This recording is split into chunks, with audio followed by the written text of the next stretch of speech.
Okay guys, okay, so Petri is gone and finally we've got this comeback Vengeance back. Yeah guys, Sean here, and today we're going to talk about Black Clover chapter 213. This video is going to contain spoilers for those who haven't read the chapter yet, so please read the chapter before watching this video. So to be honest guys, I think that this chapter in itself was a very befitting end for the elves. First because they got the redemption and they've gone back to the pool of souls as we've seen, and it's also interesting to note that William Vengeance is back and Petri got the redemption he needed, because we know that Petri was played all along and he was just acting in some sort of chess game which the demon had already planned. So all what Petri did, though they were actually heinous acts, were out of revenge for a plan and scheme that had been 500 years old. So he was just a pawn, and yeah, cool to see that he got the redemption and was the first to leave. By the way, Petri asking Asta to undo his reincarnation magic with his sword was really impressive in itself, because we remember last chapter he did say there were some things he had to accomplish. So he definitely saw the fact that using William Vengeance's magic could in itself help ease the destruction of the reincarnation magic spell. He's able to do this, and as a result William Vengeance is back. Now with Vengeance's tree magic, they're actually able to summon all the souls of the elves at once, and Asta is able to use his demon destroyer sword under Lichts instructions to strike the massive tree, and as a result the reincarnation magic spell is undone completely. To be honest, I first thought that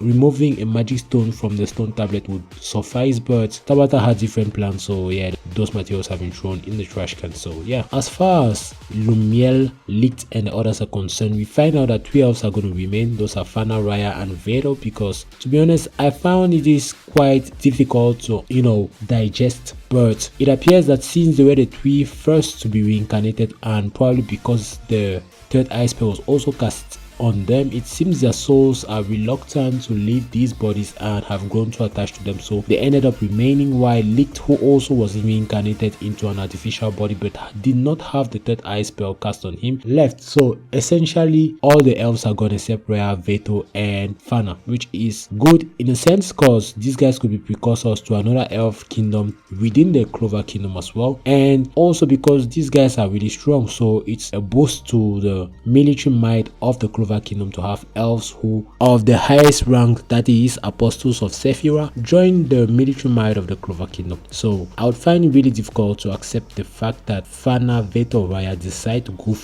to go on their own to a different kingdom, but that in itself could still be a possibility given these guys might end up being free to do what they want in the end. So as far as Lumiel is concerned, I'm not sure he's going to be here for a long time because his body is crumbling and Lichts is gone. So what's left now is how to repair the kingdom, because after the guys left the Shadow Palace, battles were still going on out of the Shadow Palace, and without Vengeance, Petri and the others' help, they could have had a kingdom that is completely shattered. And I've always been saying this, I believe that we need to check on the status of the king. Is he still alive or is he dead? Also, there's a fact now that the people believe that it's William Vengeance who saved the day, so many people speculate that he could end up being king in order to atone for all what he's done. I don't think that would be the case given Nozel, Fregolion and many of the others are aiming to be wizard kings, so I don't see why Vengeance, who's been a traitor, would become king, and it will really be detrimental for the show to have someone. Throughout this arc, we've come to the understanding that when the humans and elves ally themselves and work together, not even the demons can stop them, and I think that this arc was a befitting conclusion to Lichts and Lumiel's story, because we've actually backtracked in the last 10 chapters and seen Lichts and Lumiel's perspective as to the whole chess game that was being played 500 years ago by the demon. So it is very interesting to note now that despite this, their future, or the future they saw or dreamt of, could come to pass, since Fana, Vetto and Rhya are going to remain, and if these guys have kids, this could actually lead to an elven kingdom being